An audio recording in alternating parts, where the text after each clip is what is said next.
Hello मेरे प्यारे बच्चों, क्या हाल चाल। बढ़िया साहब। तो आज हम अपने प्यारे रसगुल्लों के लिए केमिस्ट्री के चौथे चैप्टर डी तथा एफ ब्लॉक के तत्व का वन शॉट वीडियो लेकर के आए हैं। ये चैप्टर बच्चों अगर हम बात करें तो इसमें 3 या 4 ही क्वेश्चन ऐसे हैं जो बहुत ही ज्यादा इंपॉर्टेंट हैं। और आपको बता दें बच्चों, ये जो चैप्टर है डी तथा एफ ब्लॉक का तत्व, जो डी तथा एफ ब्लॉक का ये जो तत्व है, ठीक, डी तथा एफ ब्लॉक का ये जो आपका तत्व है, इसमें से आपके 6 नंबर के क्वेश्चन पूछे जाते हैं। अगर हम देखें तो बहुत ज्यादा नहीं भाई, एक एमीन वाला चैप्टर हो जाता, एक यही दोनों ऐसा है कि जो 6-6 नंबर के क्वेश्चन इसमें बनते हैं। अदरवाइज बाकी चैप्टर में 8 नंबर 7 नंबर इस तरह के पूछे जाते हैं। तो चलिए हम देख लेते हैं। एकदम डिटेल्स में तो समझना है नहीं बच्चों, क्योंकि ये वन शॉट वीडियो है। हम आपको बार बार ये चीज बताते हैं और ये टाइम है रिवीजन का, इसलिए बहुत ज्यादा अपने को बहुत ज्यादा डीपली देखना नहीं है, गहराई में जाना नहीं है। तो चलिए शुरू करते हैं। सबसे पहला क्वेश्चन है, संक्रमण तत्व क्या है? संक्रमण तत्व क्या है और इन्हें संक्रमण तत्व क्यों कहते हैं? देखिए बच्चों, संक्रमण तत्व क्या होता है?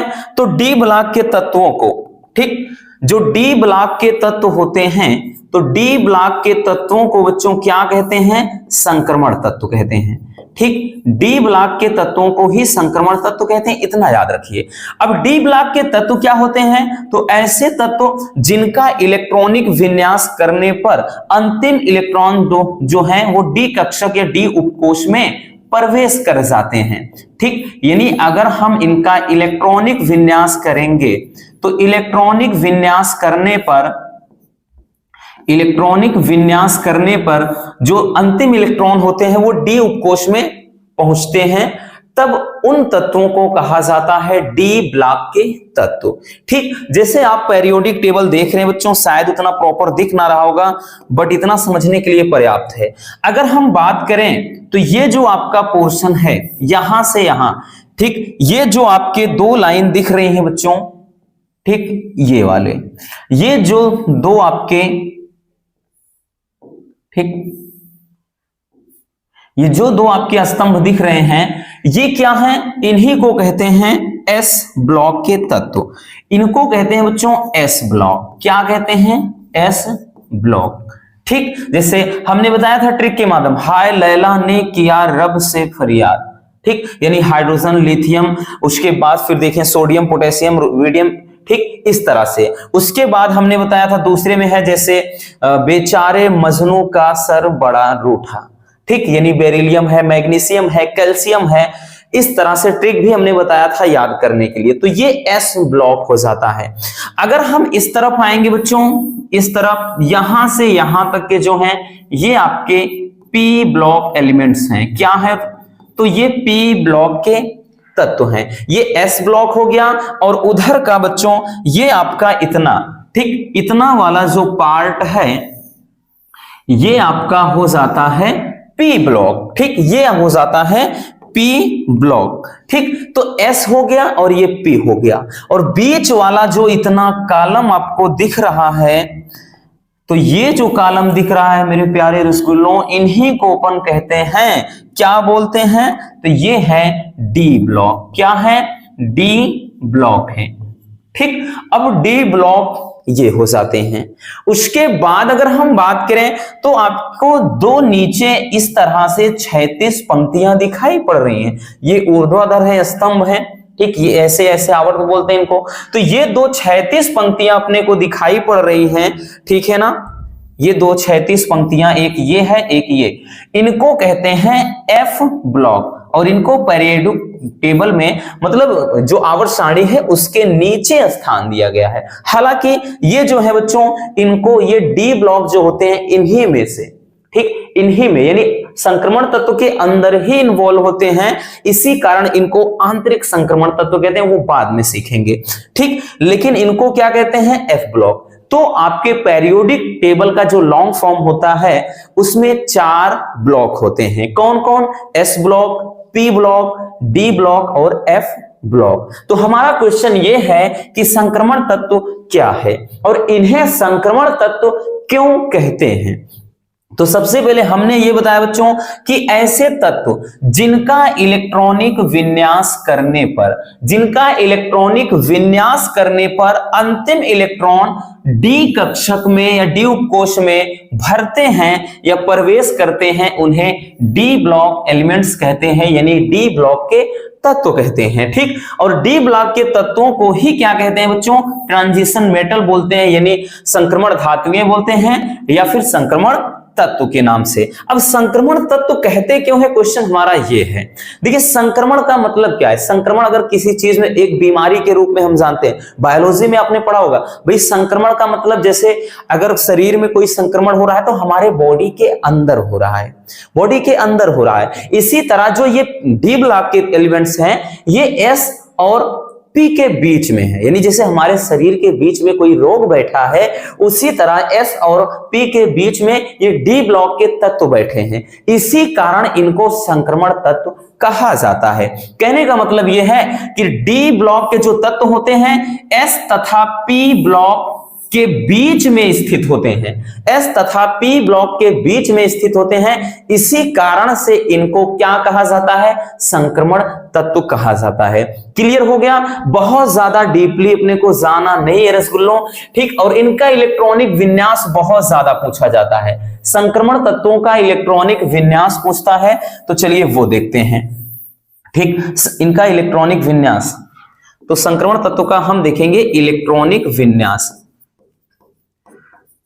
इलेक्ट्रॉनिक विन्यास क्या होता है ये बहुत ज्यादा पूछा जाता है, बहुविकल्पी में भी आपका ये पूछ लेता है। ठीक, ये बहुविकल्पी में भी पूछ लेता है, इसलिए बेहद जरूरी है इसको समझना बच्चों।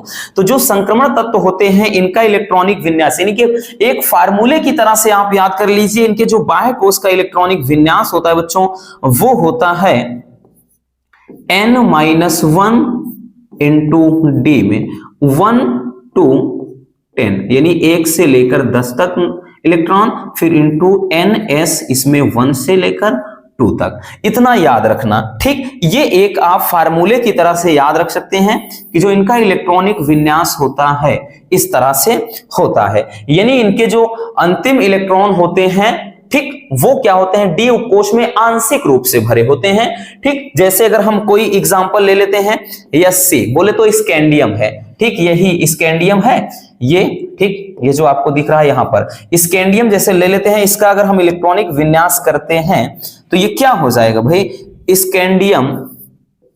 स्कैंडियम का 21 होता है तो हो जाएगा जैसे 1s2 2s2 2p6 3s2 3p6, उसके बाद 3d1 हो जाएगा और ये 4s2 हो जाएगा। ठीक, आगे बाकी जाएंगे टाइटेनियम में तो भाई यहां पर डी में 2 भर जाएगा, आगे जाएंगे वेनेडियम में तो यहां पर डी में 3 भर जाएगा। इसी तरह से होता है, यानी जो n होता है ये जो s उपकोष होता है इसमें 1 से 2 तक ये इलेक्ट्रॉन होते हैं और उसके पहले वाले में 1 से 10 तक के इलेक्ट्रॉन ठीक यानी डी उपकोष में होते हैं। तो ये समझिए इसी पर क्या है लागू हो रहा है। क्लियर हो गया बच्चों? ठीक है ना। चलिए अगर स्क्रीनशॉट करना हो कर लीजिए। हमने फिर से भाई अब फिर से आपको बता देते हैं, बहुत ज्यादा डीपली नहीं जाना रसगुल्लों, क्योंकि इस तरह के क्वेश्चन इसमें नहीं पूछता कि आपको घुमा दे। क्वेश्चन बैंक तो बहुत सारे ऐसे हैं जिसमें बहुत ज्यादा डिफिकल्ट है, लेकिन हम विगत वर्षों के अगर क्वेश्चन पेपर को उठाएंगे ना, क्वेश्चन सबसे ज्यादा रिपीट हुआ है कि संक्रमण तत्व किसे कहते हैं और इन्हें संक्रमण तत्व क्यों कहा जाता है, या फिर कहेगा डी ब्लॉक के तत्व किन्हें कहते हैं। बस इसी तरह के क्वेश्चन आपके उठते हैं। तो चलिए पहले स्क्रीनशॉट कर लो, फिर उसके बाद हम देखते हैं बच्चों नेक्स्ट टॉपिक को।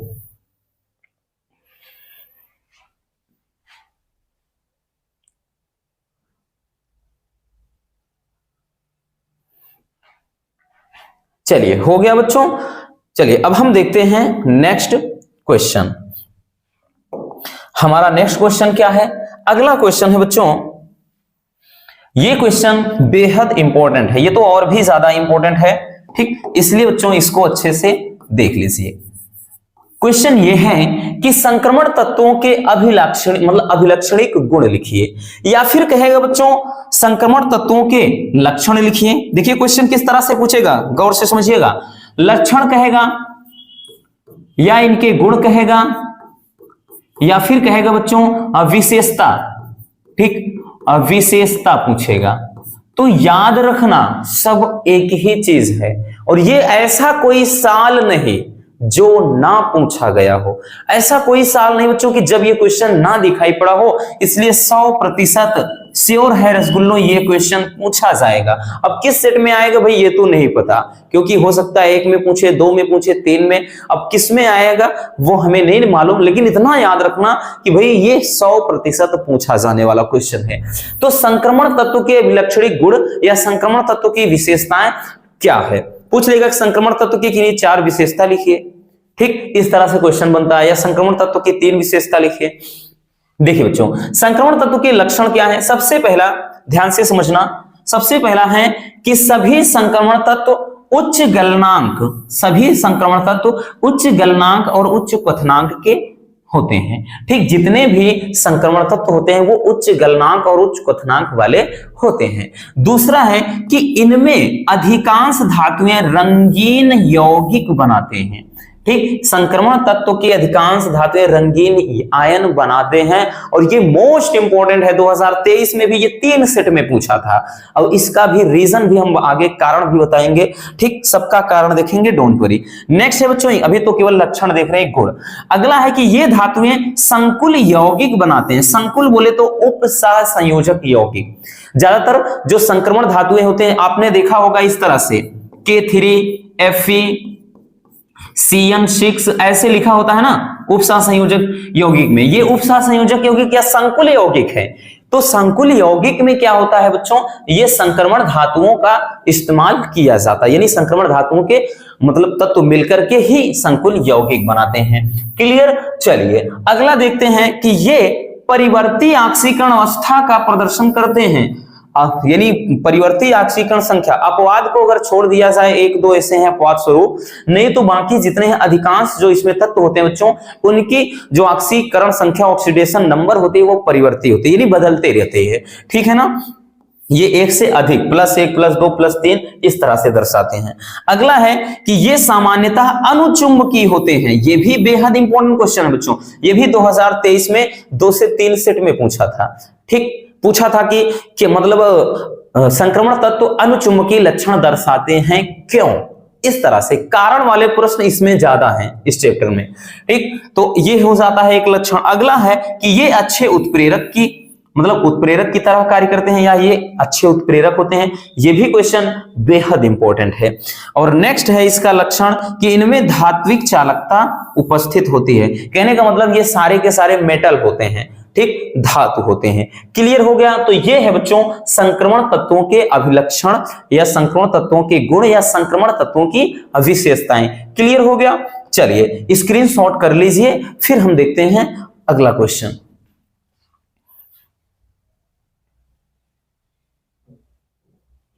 चलिए बच्चों हम देखते हैं नेक्स्ट क्वेश्चन को। अगला क्वेश्चन है कारण संबंधी प्रश्न है, देखिए हमने लिख दिया है, आपको परेशानी ना हो बच्चों इसलिए हमने लिख दिया है और ये मोस्ट इंपोर्टेंट क्वेश्चन है, इसलिए बच्चों इसको हल्के में बिल्कुल मत लीजिएगा रसगुल्लों, हम बार बार ये चीज कह रहे हैं। अगर आपको यकीन ना हो तो आप क्वेश्चन पेपर किसी भी ईयर का उठाइए, ये क्वेश्चन जरूर दिखाई पड़ेंगे आपको, ठीक। चलिए देखिए क्वेश्चन है हमारा कि संक्रमण तत्व रंगीन यौगिक बनाते हैं, इसी के बारे में हमने कहा कि ये 2023 में 2 से 3 सेट में पूछा था कि जो संक्रमण तत्व, देखिए क्वेश्चन पूछने का तरीका कई तरीका से मतलब कई हो सकता है, पूछेगा संक्रमण तत्व रंगीन यौगिक बनाते हैं क्यों, या कहेगा संक्रमण तत्व रंगीन आयन बनाते हैं क्यों, या संक्रमण तत्व प्रायः रंगीन ये आयन बनाते हैं क्यों, तो कुछ मतलब या फिर संक्रमण तत्व प्रायः रंगीन होते हैं, इस तरह से मतलब कई तरीके से इस क्वेश्चन को पूछ सकता है, लेकिन अपने को परेशान नहीं होना है। देखिए बच्चों इसका कारण क्या है, ध्यान से समझिएगा।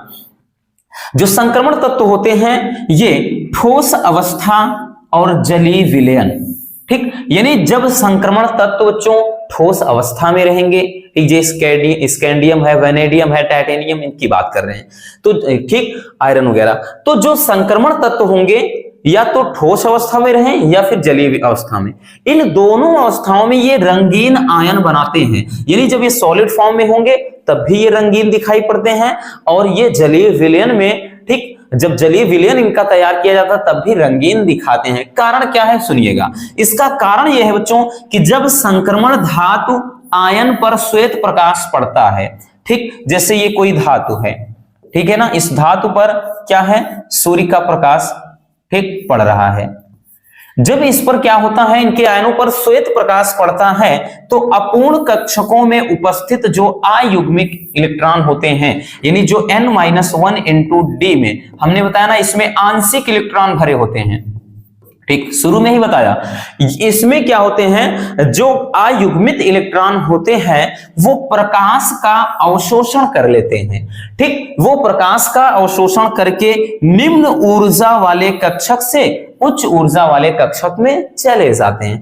यानी इनके अंदर ये नेचर होता है कि सूर्य में, भाई हम श्वेत प्रकाश में क्या है, श्वेत प्रकाश में बात करें तो जब हम प्रिज्म से गुजारते हैं 7 रंगों की पट्टी बनती है, क्योंकि 7 रंग उस श्वेत प्रकाश में होते हैं, छिपे होते हैं।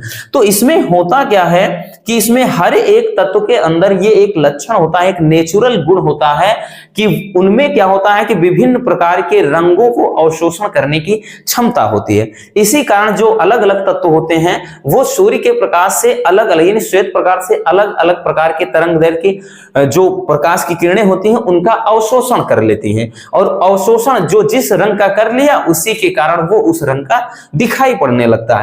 इसी कारण बच्चों जो संक्रमण तत्व होते हैं वो रंगीन होते हैं, यानी रंगीन आयन बनाते हैं। समझ में आ गया बच्चों, हमने क्या बताया कि संक्रमण तत्व पे जब, यानी संक्रमण तत्व आयन पर श्वेत प्रकाश पड़ता है तो जो इसमें भी बताया कि अपूर्ण कक्षक में अयुग्मित जो इलेक्ट्रॉन होते हैं, यानी जो आंशिक रूप से भरे होते हैं, वो अयुग्मित इलेक्ट्रॉन प्रकाश का अवशोषण कर लेते हैं, और प्रकाश का अवशोषण करके ये अपनी निम्न ऊर्जा स्तर से, यानी निम्न जो ऊर्जा वाले कक्षक से ये उच्च ऊर्जा वाले कक्षक में चले जाते हैं। यही कारण है कि ये प्रायः रंगीन आयन या रंगीन यौगिक बनाते हैं। क्लियर हो गया? चलिए स्क्रीनशॉट कर लीजिए इसको, फिर हम देखते हैं अगला क्वेश्चन।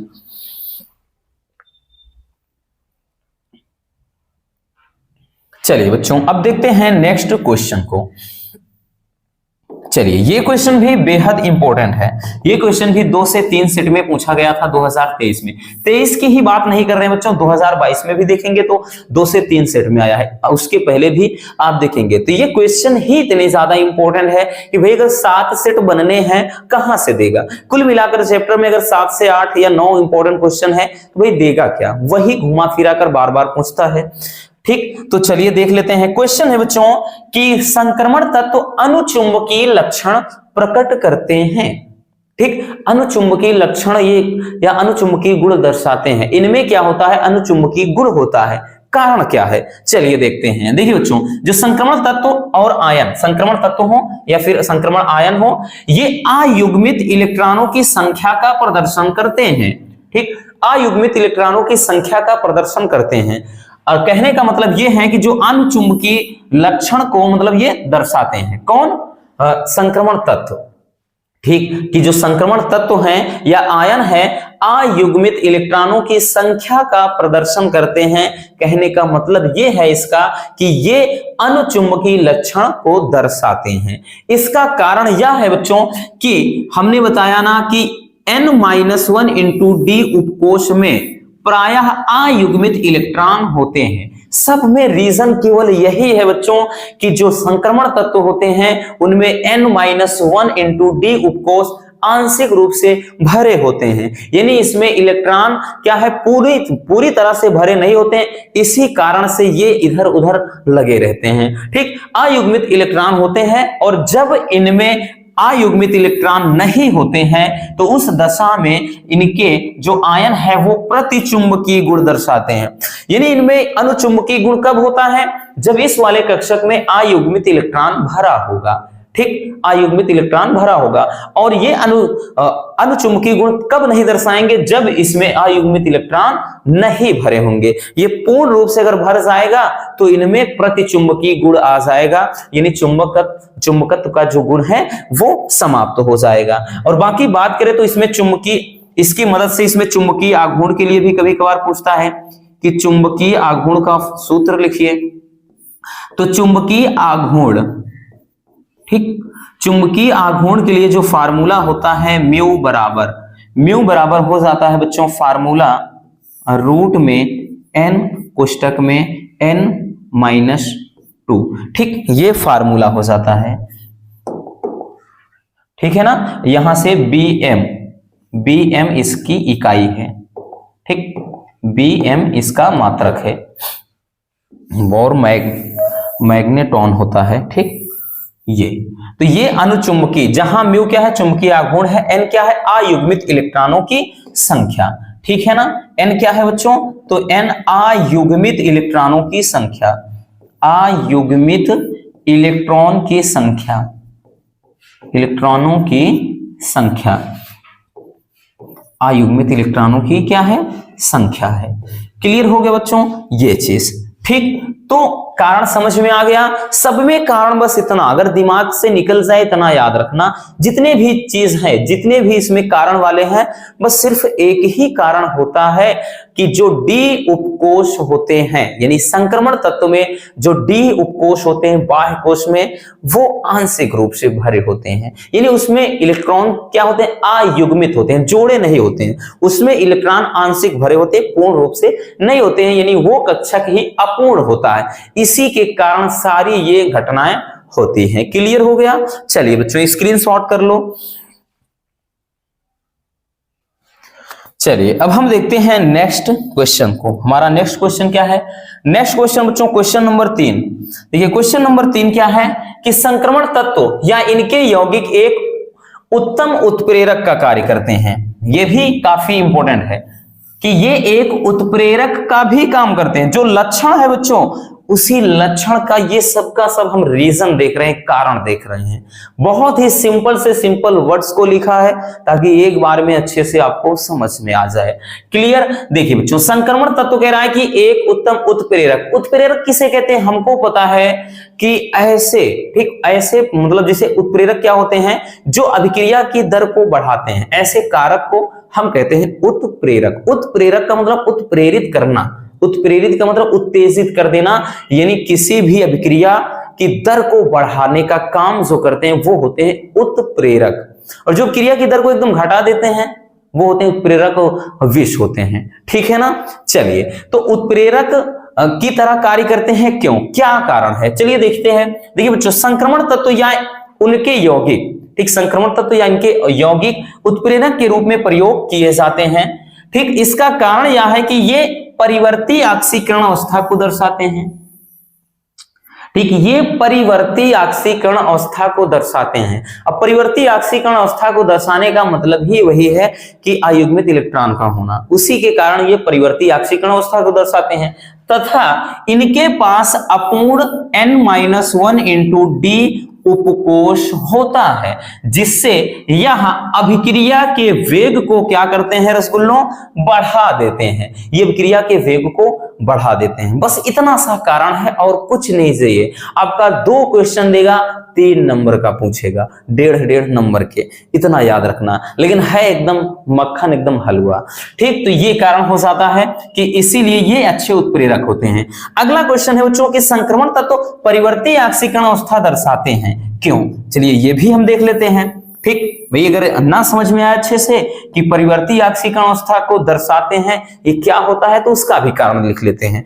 देखिए बच्चों, लिखेंगे कि संक्रमण तत्व परिवर्ती ऑक्सीकरण अवस्था दर्शाते हैं क्योंकि n-1 इंटू डी कक्षकों, ठीक, तथा ns कक्षकों की ऊर्जा में अधिक अंतर नहीं होता है। कहने का मतलब बच्चों, जो n-1 इंटू डी कक्षक है और ns, ठीक, जो n-1 इंटू डी है और ns जो कक्षक है, इनके बीच में ऊर्जा का बहुत कम गैपिंग होता है, यानी इनके बीच में अधिक ऊर्जा में अधिक अंतर नहीं होता है, जिसके कारण से बच्चों संक्रमण तत्वों में से आंतरिक कोश के जो इलेक्ट्रॉन हैं वो आसानी से निकल जाते हैं। जब दोनों के बीच में ऊर्जा में बहुत ज्यादा अंतर नहीं होगा तो इनके बीच में उपस्थित जो आंतरिक कोश के इलेक्ट्रॉन होते हैं वो आसानी से निकल जाते हैं। अब भाई आसानी से जब निकल जाएंगे तो इसके कारण ऑक्सीकरण अवस्था में क्या हो जाएगी, भाई उनकी संख्या में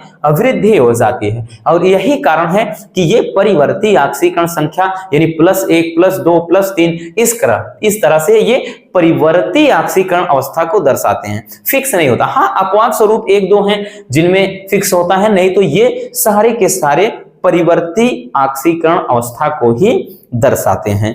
क्लियर हो गया बच्चों? चलिए स्क्रीनशॉट कर लीजिए बच्चों।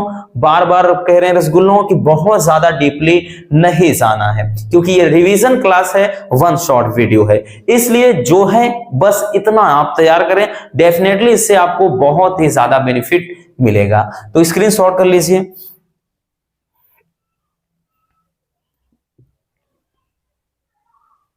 चलिए बच्चों, हो गया। अब हम आते हैं अगले क्वेश्चन पर। हमारा नेक्स्ट क्वेश्चन है, देखिए संक्रमण तत्व हो गया, डी ब्लॉक के तत्व को अपन संक्रमण तत्व कहते हैं।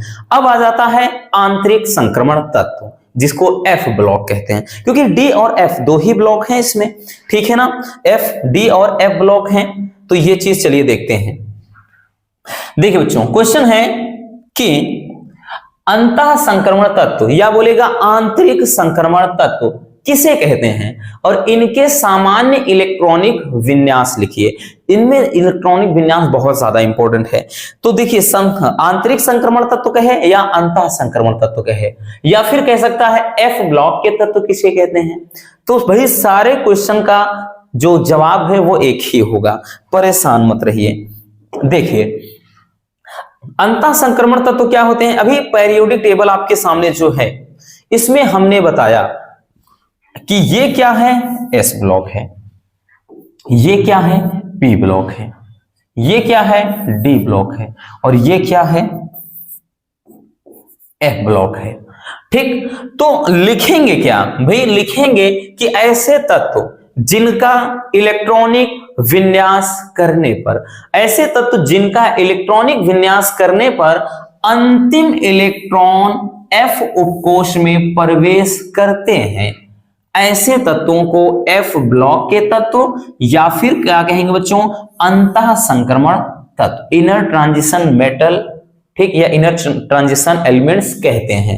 ठीक, समझ में आ गया? बस कुछ नहीं करना, ऐसे तत्व जिनका इलेक्ट्रॉनिक विन्यास करने पर अंतिम इलेक्ट्रॉन एफ उपकोष में प्रवेश कर जाएं, ऐसे तत्वों को अपन क्या कहते हैं, अंतः संक्रमण तत्व या आंतरिक संक्रमण तत्व या एफ ब्लॉक के तत्व कहते हैं। ठीक, और इनमें 2 श्रेणियां होती हैं। जो एफ ब्लॉक में अगर हम देखें बच्चों तो इनमें 2 श्रेणियां ये दिखाई पड़ रही हैं।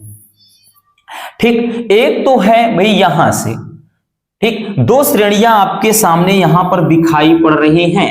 ठीक, तो इसमें क्या होता है, 2 श्रेणियां होती हैं जिन्हें क्रमशः किस नाम से जानते हैं, तो बच्चों इनको कहते हैं 4F, इसको कहते हैं 5F, या फिर इसी को कहते हैं लैंथेनाइड। क्या बोलते हैं, इन्हीं को कहते हैं बच्चों लैंथेनाइड। ठीक, लैंथेनाइड कहते हैं, और इस वाले को बोलते हैं एक्टिनाइड। क्या कहते हैं, एक्टिनाइड, एक्टिनाइड। ठीक, ध्यान देना, हमने बोला ना कि जो एफ ब्लॉक होते हैं, एफ ब्लॉक में 2 श्रेणियां होती हैं, 2 श्रेणियां होती हैं जिन्हें क्रमशः 4F या 5F अर्थात लैंथेनाइड व एक्टिनाइड के नाम से जाना जाता है। और दोनों श्रेणियों में, इन दोनों में बच्चों हम बात करें तो इन दोनों श्रेणियों में 14 तत्व होते हैं। लैंथेनाइड में भी 14 होगा, आपके एक्टिनाइड में भी 14 तत्व होते हैं। इतना क्लियर हो गया? चलिए अब इनका इलेक्ट्रॉनिक विन्यास हम देख लेते हैं कि जो लैंथेनाइड होता है और एक्टिनाइड, इन दोनों का इलेक्ट्रॉनिक विन्यास क्या होता है। क्लियर? चलिए अब हम देखते हैं इलेक्ट्रॉनिक विन्यास। इनका इलेक्ट्रॉनिक विन्यास क्या है, क्योंकि ये सबसे ज्यादा इंपॉर्टेंट है। इलेक्ट्रॉनिक विन्यास बच्चों बेहद इंपॉर्टेंट है,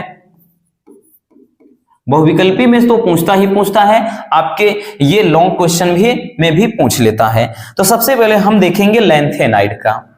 किसका देखेंगे बच्चों? लैंथेनाइड का। लैंथेनाइड का इलेक्ट्रॉनिक विन्यास क्या होता है? देखिए आपको ये दिख रहा है XA हेक्सान। हेक्सान तक बच्चों से मतलब हेक्सान तक तो जो रहेगा, उसके आगे हेक्सान के जो आगे लिखना है तो यहां तक तो सेम होता है, यानी सबका एक जैसे। उसके बाद आगे ये 4F में जाता है 1 से लेकर के 14 तक, ठीक। उसके बाद 5D 0 से 1 होता है, फिर उसके बाद होता है 6S, इसमें होता है 2। ये होता है लैंथेनाइड का इलेक्ट्रॉनिक विन्यास। अब देखते हैं बच्चों एक्टिनाइड का। एक्टिनाइड का ये आप एक फार्मूले की तरह से याद रख लेना बच्चों, नहीं तो भी धोखा हो जाएगा, ठीक। अब देखते हैं बच्चों एक्टिनाइड। एक्टिनाइड का इलेक्ट्रॉनिक विन्यास क्या होता है? हमने बोला ना एक सूत्र की तरह से आप इसको याद कर लीजिए, जैसे एक फार्मूला याद करते हैं। तो इसमें कहां होता है?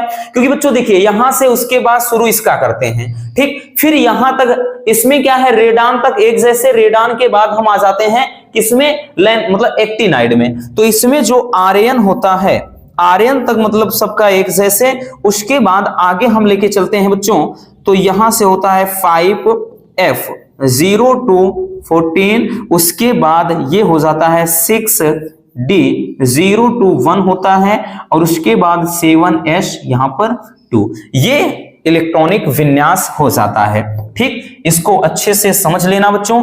तो लैंथेनाइड, ठीक, लैंथेनाइड व एक्टिनाइड का इलेक्ट्रॉनिक विन्यास होता है। लैंथेनाइड में बात करें तो यहां से लेकर सीरियम से लेकर के आपका कहां? ल्यूटीशियम तक होता है। और इसमें बात करें तो इसमें बच्चों हम बात करें कहां से? थोरियम, ठीक। थोरियम से लेकर के यहां पे लारेंसियम तक होता है। ये यानी प्रत्येक में दोनों में 14 तत्व, यानी यहां 58 से लेकर के पहले में। लैंथेनाइड में क्या होता है बच्चों? तो यहां पर जो 58 होता है एटॉमिक नंबर, ठीक। यानी इसमें अगर हम देखें बच्चों तो एक मिनट भाई, कलम कहां गया, ठीक। ये 58 इलेक्ट्रॉनिक विन्यास से लेकर के 71 तक होता है।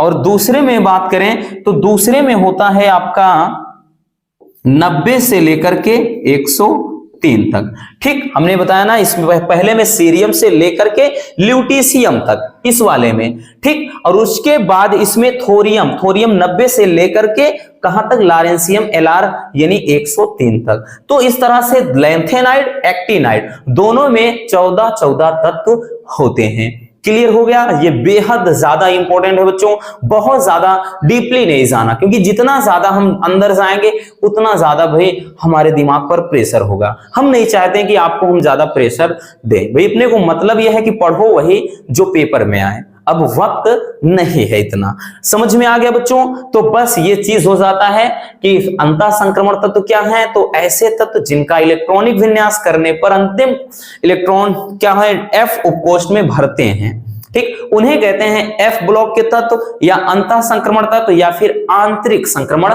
तत्व कहते हैं, ठीक। इस तरह से बाकी इनको मतलब मृदा धातु के नाम से भी जाना जाता है, जिसमें लैंथेनाइड को हम दुर्बल मृदा धातु कहते हैं, ठीक। ये मतलब ये समझिए संयुक्त अवस्था में ये पृथ्वी में पाए जाते हैं।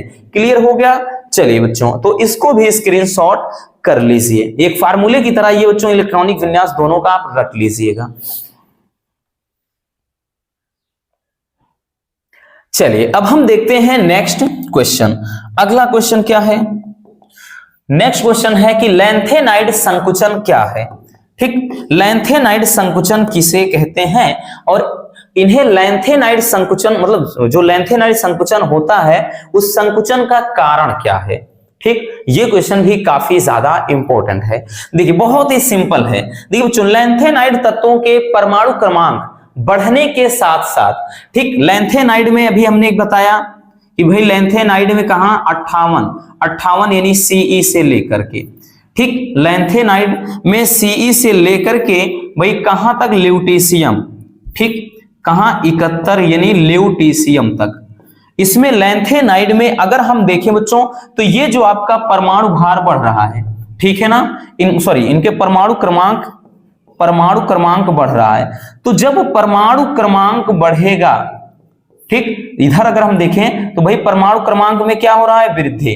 तो परमाणु क्रमांक बढ़ने के साथ साथ लैंथेनाइड तत्वों की जो परमाणु त्रिज्या होती है, परमाणु त्रिज्या और इनकी आयनिक त्रिज्या कम होती जाती है। ठीक, यानी इनका जितना ज्यादा परमाणु क्रमांक बढ़ता चला जाएगा, इनकी परमाणु त्रिज्या और आयनिक त्रिज्या कम होती चली जाती है। और आकार में कमी होने की इस घटना को ही लैंथेनाइड संकुचन कहते हैं। संकुचन का मतलब है होता है बच्चों सिकुड़ना। संकुचन का मतलब सिकुड़कर छोटा हो जाना। वही चीज कह रहा है, सिंपल सी बात है कि जब लैंथेनाइड तत्वों का परमाणु क्रमांक बढ़ता है तो इनकी परमाणु त्रिज्या और आयनिक त्रिज्या कम होती चली जाती है। जितना परमाणु क्रमांक बढ़ेगा, आयनिक त्रिज्या और परमाणु त्रिज्या उतनी कम होती चली जाएगी। तो उनके जो परमाणु त्रिज्या और आयनिक त्रिज्याओं में जो कमी होती है, आकार में जो कमी होती है, उसी कमी को, यानी ये कमी होने की इंसिडेंट को ही, घटना को ही हम बोलते हैं लैंथेनाइड संकुचन। आगे लिखेंगे बच्चों, यह संकुचन इलेक्ट्रॉन के दुर्बल परिरक्षण प्रभाव के कारण होता है और कम प्रभावी परिरक्षण प्रभाव नाभिक के आकर्षण बल को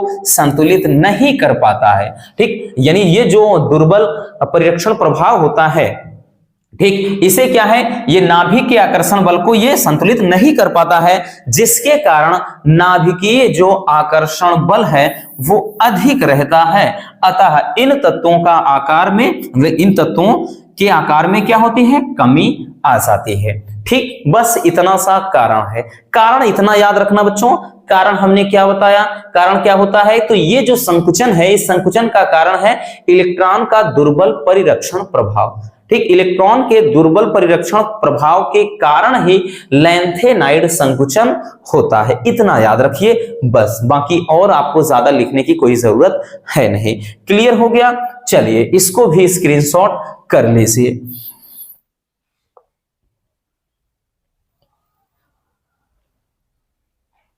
चलिए अब हम आते हैं नेक्स्ट टॉपिक पर। अगला हमारा क्वेश्चन है बच्चों, ये भी बेहद इंपॉर्टेंट है। क्वेश्चन है कि संक्रमण तत्वों एवं लैंथेनाइड के गुणों में समानता लिखिए, कि लैंथेनाइड तत्व और संक्रमण तत्व के गुणों में क्या समानता है। ठीक है ना, संक्रमण तत्व के बारे में बात करें बच्चों तो यानी डी ब्लॉक के तत्व, और लैंथेनाइड किस में आ जाता है, एफ ब्लॉक के तत्व। तो डी और एफ ब्लॉक के तत्वों में क्या समानता होती है, इस तरह से भी क्वेश्चन पूछ सकता है। देखिए संक्रमण तत्वों की बात करें, पहला है बच्चों कि सभी संक्रमण तत्व तथा लैंथेनाइड धातु होते हैं। सबसे पहला वही कारण ये है, सबसे पहला जो समानता है कि ये दोनों के दोनों, अगर हम बात करें बच्चों तो संक्रमण तत्व भी, ठीक, जो संक्रमण तत्व है और उसके बाद लैंथेनाइड, तो दोनों के दोनों क्या होते हैं, ये मेटल होते हैं, धातु होते हैं, पहली समानता। दूसरा है कि इनके गलनांक व क्वथनांक सामान्यता उच्च होते हैं, ये हमने कारण भी लिखवाया है। सबसे पहले अगर याद हो आपको तो ये लक्षण में लिखवाया था, ठीक, किसमें, संक्रमण तत्वों के लक्षण या गुण या विशेषताओं में। तो तीसरा है बच्चों, इनके अधिकांश जो यौगिक व आयन क्या होते हैं, रंगीन होते हैं, कारण भी हमने बताया है बच्चों, तो ये समानता होती है। अगला, इनके जो अधिकांश आयन है वो अनुचुंबकीय होते हैं, ये भी दोनों में समानता है। ठीक, नेक्स्ट लिखेंगे कि संक्रमण तत्व तथा लैंथेनाइड तत्व दोनों ही संकुल यौगिक बनाते हैं। ठीक, दोनों ही क्या है, संकुल यौगिक बनाते हैं। अगला है बच्चों, संक्रमण तत्व के समान लैंथेनाइड भी मिश्र धातुओं का निर्माण करते हैं। देखिए इनके गुण बिल्कुल एक जैसे होते हैं, यानी मिलते जुलते हैं। हमने बोला ना कि भाई संक्रमण तत्व और आंतरिक संक्रमण तत्व, बस इतना है, ठीक है ना। जैसे बोलते हैं जिसको मृदा धातु और क्षारीय मृदा धातु, इस तरह से बस इतना सा अंतर है, दोनों के गुण मिलते जुलते हैं। क्लियर हो गया? चलिए तो इसको भी स्क्रीनशॉट कर लीजिए।